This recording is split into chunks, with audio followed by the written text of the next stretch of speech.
Mahilig ka ba sa dogs, motorcycle modification, or even nature? Sakto para sa ang video na to.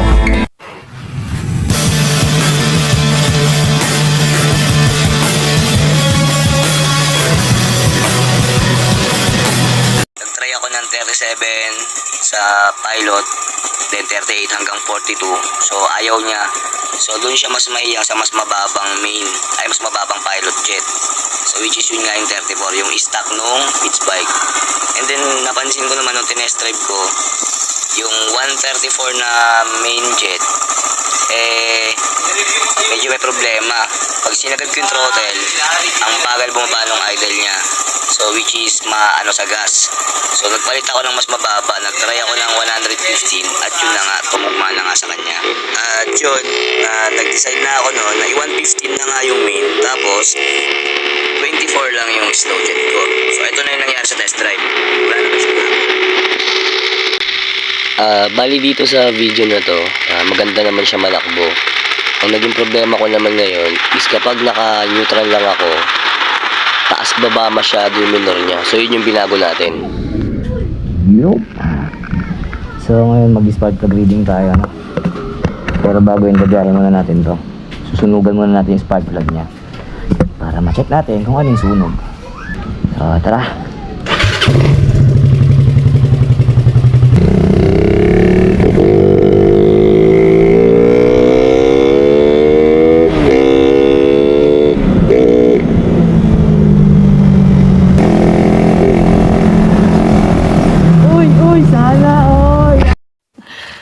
Sana all.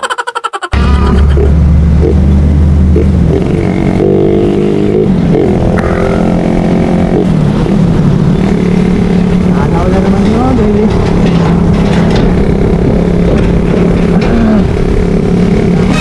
Oh, ginagawa mo ko yan. Very wrong. Ayun ko yun ah. Hindi naman wala itong ginamin niya eh, no? Putang.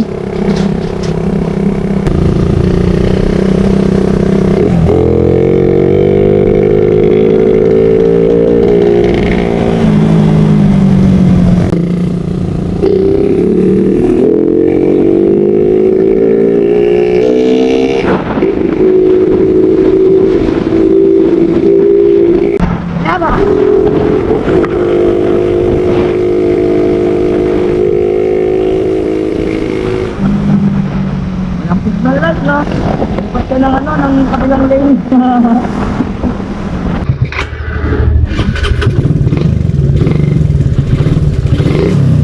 Beach tayo ng spark plug ngayon mga chong. Let's go! Let's go!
Okay, mukhang natumbok na natin yung tamang pinit ng carb tsaka tamang jettings, no? Wala nang pugak.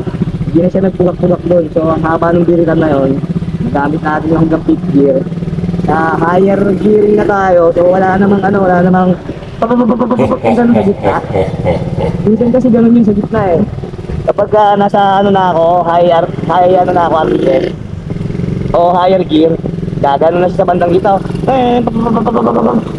Sila na.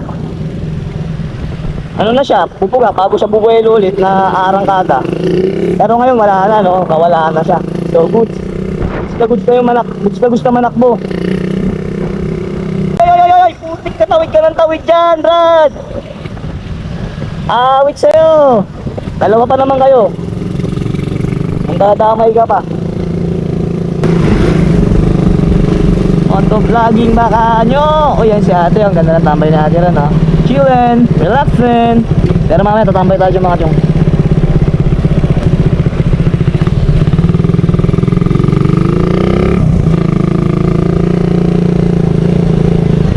So ito yung sinasabi ng straight.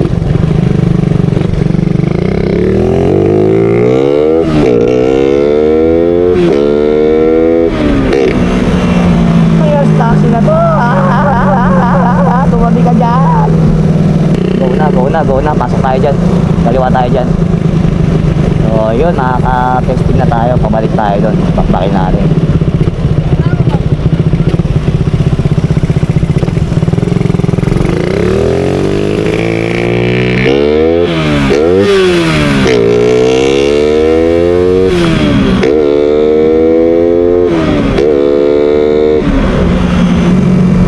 Wala nang ganong pugak.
So ayun lang mga chong, dito ko na lang tatapusin tong video natin, and then update ako dun sa spark plug reading natin dito patungkol kay Pitts Bike. So yun mga chong, no, bali magbibigay lang ako ng tip. Hindi ako mekaniko, no, o hindi ako professional, no, pero based sa mga naging experience ko, ginagawa ko lang naman dyan kapag pupugak-pugak, pwedeng mataas ang kain ng gas niyan mga chong, no. So magbaba kayo ng main jet. Kung nasa 120 kayo, baba kayo ng 118, 115, ganun lang yon. Tapos kapag sa minor naman, sa slow jet, kapag taas baba ng mataas masyado, 0.5 yung normal, ngayon umakit kayo ng 1.7, 1.8, so wag naman ganun. Okay na yung 1.5 ka normal, nagwa 1.6, tapos bababa ng 1.4. Okay lang yun mga chong, goods na yon. Kasi nga pag na aftermarket na tayo, nagbabago-bago na talaga yung minor niyan. Pero meron din naman nakakuha niyan na naka-fix sa 1.5 talaga. So maganda yon. Maganda yung ganong tuning. So yun lang naman mabibigay kong tip mga chong, no? Kapag taas baba ang minor sa slow jet yan, kapag binibirit nyo naman, tapos ang tagal bumaba ng gas, maaring sa main jet yan.